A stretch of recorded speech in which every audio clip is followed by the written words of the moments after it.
अपमान। कोई व्यक्ति दूसरे का अपमान क्यों करता है? क्या आपने कभी विचार किया है? वैसे तो हम भी बिना कारण बहुतों का अपमान करते हैं। हमारा अपना अपमान भी बहुत बार होता है।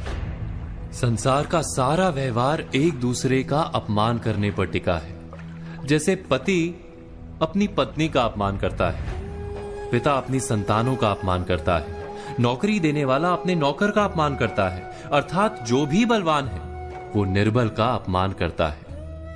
यदि हम शक्तिमान हैं तो अपमान के बदले में लड़ाई करते हैं, और यदि लड़ने की शक्ति नहीं होती तो हम अपमान सह लेते हैं, स्वयं को निर्बल और असहाय मान लेते हैं। हमें छोटे होने का एहसास होता है। ऐसा प्रतीत होता है जैसे हमारी आत्मा कुचली गई हो। किंतु कोई किसी का अपमान क्यों करता है?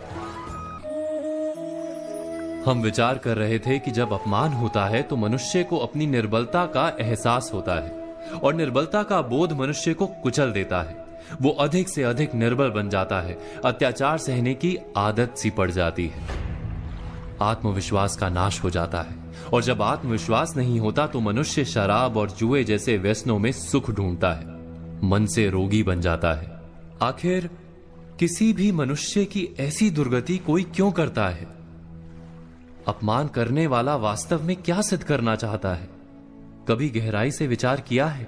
वास्तव में हम किसी का अपमान करते हैं उसकी निर्बलता सिद्ध करने के लिए, यह बताने के लिए कि हम अधिक शक्तिमान हैं। अर्थात वास्तव में अपमान करने वाला स्वयं अपने आप को शक्तिमान या बलवान सिद्ध करने का प्रयास कर रहा है। अपमान करने वाला हकीकत में अपनी शक्ति से आश्वस्त नहीं है, उसे अपनी शक्ति पर भरोसा नहीं है।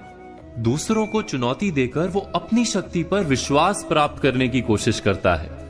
क्या ये सच नहीं कि जब हम किसी का अपमान करते हैं तो वास्तव में इतना ही प्रकट करते हैं कि हमें अपने बल पर भरोसा नहीं? हमें ये संसार एक अविरत संघर्ष प्रतीत होता है, कभी ना रुकने वाली एक जंग सी दिखाई देती है।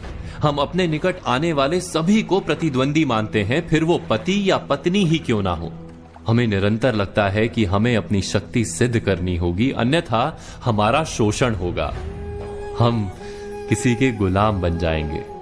किंतु क्या हमने कभी विचार किया है कि दूसरों को प्रतिद्वंदी अर्थात दुश्मन मानने के बदले कलीग मान लें, हमारी सहायता करने वाले सहयोगी मान लें, अर्थात दूसरे व्यक्ति को प्रेम करें तो उसका अपमान करना आवश्यक ही नहीं होगा। किंतु प्रेम करने के लिए आत्मविश्वास आवश्यक है। जिसे अपनी शक्ति पर विश्वास नहीं, वो प्रेम कर ही नहीं सकता। अर्थात जिसका हृदय आत्मविश्वास से भरा होता है, ना वो अपमान करता है, ना अपमान को स्वीकार करता है। क्या ये सत्य नहीं?